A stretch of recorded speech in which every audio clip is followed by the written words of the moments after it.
No hei, siin krüptogaraaž Eesti investeerimismaastiku uueks loomas ja lausa valgust toomas. Täna tuli välja uudis, et Deutsche Börse on ostnud krüptopunkrist Kraken 1,5%, maksis 200 milkut ja vastu sai 1,5% Krakenist. Aga selleks, et see uudis midagi tähendaks, pead sa garaaži tulema.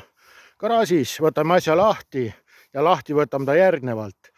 2 nädalat tagasi umbes Kraken sai otseühenduse siis USA keskpangaga, ehk siis Krakeni rahad liiguvad otse läbi USA keskpanga ilma vahendajateta. Ja märtsis sõlmis Kraken Nasdaqiga lepingu, et hakkab jooksutama siis testina Nasdaqi digiaktsiaid. Nasdaq on nii suur börs, et seal on 43 triljonit varasid. See tähendab seda, et igale eestlasele võiks pihku anda 43 miljonit. Vaat nii, uudis läheb aina paremaks, sellepärast et 6 aastat tagasi Nasdaq sõlmis R3 kordaga lepingu, et see siis teeks Nasdaqile uue digitaalse ahela.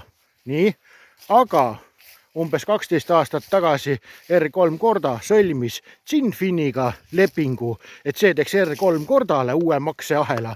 Ja Cinfin kasutas XTC krüptot, et teha R3 kordale uus makseahel. Ehk siis see tähendab nüüd seda, et läbi USA keskpanga lähevad ilusti aktsiate maksed.